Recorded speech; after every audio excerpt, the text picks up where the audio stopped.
না, তোর ভাবে শুনে নিবে। তুই কি খাবি বল, বাজার থেকে আমি নিয়ে আসবো। ঠিক আছে, তাহলে ক্যাডবেরি নিয়ে এসে, তাহলে ভুলবো না। ঠিক আছে, আজ তোর জন্য বড় ক্যাডবেরি এনেবো বাজার থেকে, তুই খা।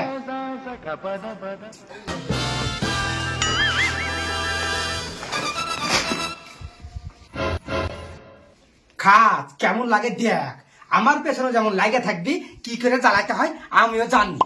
কই কই অনুমন্ডল, তোমার কিছু খাইতে হবে নাকি? হ্যাঁ, তোকে তো আমার কাপড় খাইতে দিচ্ছি, একবার খাইতে গিয়ে আমার কাপড়ে যা হাল করেছিলি রে, আমি পিনতেই পারিনি। আর তোকে বারবার করে বিলিয়ে দিছি, রানমন্ডল গুলি বিলিয়ে দিছি। তুই যদি রানমন্ডল বলিস রে, ওই বালতিতে তোকে খাইতে দিব ভালো করে। কই বাড়িতে কেউ আছেন নাকি? কেডা রে? আমি গো ভাবে মাছাওয়ালা, মাছের টাকাটা নিতে এসেছি। ও আপনি সেই মাচাওলা, কুলসই নাম্বার দিয়েছিল, আপনি ফোন করেছিলেন।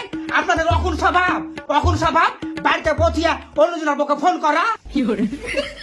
আপনি কি করে ভাবলেন ফুলসুরি আর 5টা মেয়ের মতন গলে যাবে আপনার ফোনে? ফুলসুরি মাটির তৈরি না, ফুলসুরি ইস্পাতের তৈরি, কাটিয়ে দিবে। ভাবি বলছি যে আমার ভুল হয়ে গেছে, ক্ষমা করে দিয়ে। ক্ষমা করিয়া দেন, ক্ষমা করে দেন বললি পার পেয়ে যাবেন না। দেখি আপনার বোন নাম্বারটা, আমার ভাতাকে ফোন করাবো। কেমন বিষ ধরে, ব্যবসা করতে এসেছেন না বাকি দেখে বেড়ান। ওখানে দাঁড়িয়ে থাকে, দিদিকে তো আসবেন না। আপনাদের মতো লোকের দরকার নেই, বাচ্চা আসার। দাঁড়ান, আমি টাকা নিয়ে আসছি। এই কুলসনি, আমার তুই তার বাক্সটা 5,000 টাকা থেয়েছিল, তুই কি টাকা নিয়ে এসেছিস আবার? কেন আমি নিতে যাবো? আমি সব জানি না। জানিস না মানে?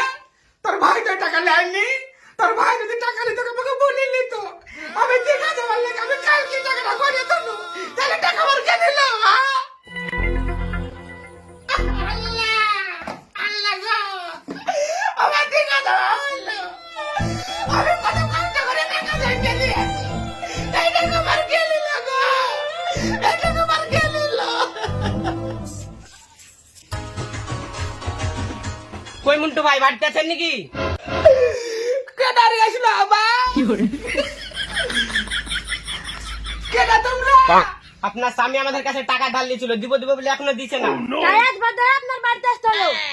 হায় আল্লাহ, একই শুনছি দেখো তুমি। বাড়ি থেকে টাকা পাওয়া যাচ্ছে না, লোকের কাছে টাকা ধার করে আছে।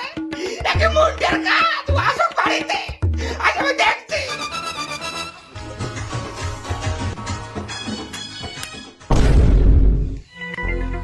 কি ভাবছো ঢোকছিপ তখন? ভয় লাগছে? ভয় তো লাগাবে এখন আমি, দাঁড়াও। তোমার লজ্জা লাগছে না? তোমার ঘৃণা লাগছে না? টাকা লেগে বাড়িতে লোক চলে আসছে, মাথা চুলকাছো কেন? মাথা চুলকাছো করে সত্যি করে বলো, তুমি আমার 5,000 টাকা নিয়েছো কিনা? আর এরা কিসের টাকা নিতে এসেছে বাড়িতে? ভাবি গো, ভাই না টাকা দিয়ে গেম খেলে, আমি খেলতে দেখেছি। ও আল্লাহ, জানি আল্লাহ। হ্যাঁ গো, তোমাকে তো সেদিন করে আমি বারবার করে মানা করলো, জুয়াতে যাইও না। আবার তুমি জুয়া খেলতে শুরু করে আসো। তোমার কোন সাজ কত হয় যে মোবাইলে ঠোকা মেলে টাকা দিবে? তোমার আপন ভাই তো টাকা ধার করে টাকা দেয় না, তোমার আপন চাচা তো টাকা ধার করে টাকা দেয় না। তোমাকে বারবার করে পুরার পরও তুমি ওই লটারি কাটতে বসেছিলে, মোবাইলে ঠোকা মারতে বসেছিলে। ছি ছি ছি ছি ছি, তোমার সংসার করে কে? তোমার করে বুঝানোর বড়, তুমি তুই আর আড্ডাতে খেলছো, মোবাইলে তুই খেলছো। আমি তোমার ভাত খাবো না, আমি তোমার ভাত খাবো না, এই জীবন আমি রাখবো না, এই জীবন আমি রাখবো না। আরে ভাবি থামেন, শান্ত হন, শান্ত। আপনার স্বামী তো একবারই বেদব লোক, আমাদের কাছে জমি কিনবো বলে আমার কাছে টাকা ধার নিয়েছে। আমার কাছে ওষুধ কিনবো বলে টাকা দিয়েছে। কি করে শান্ত ভাবে বলেন? ভাবি তুমি না খাই না, টাকা দিয়ে সাইজ করো। ফুলসা, তুমি আমার কথা শোনো, আমি সব টাকা আমি শোধ করে দেবো। সব করে দিবা না?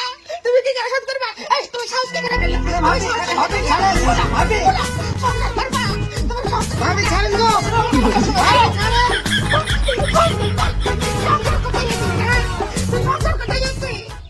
ভাই, আপনারা বাড়ি যান। ও তো একটা ভুল করে ফেলাইছে, দিয়ে খেলে ও আর কি করে টাকা দিবে বলে। আমি কাল থেকে কথা বলে লেখবা বেরিয়ে দেবো, আস্তে আস্তে আপনাদের টাকা শোধ করে দিব।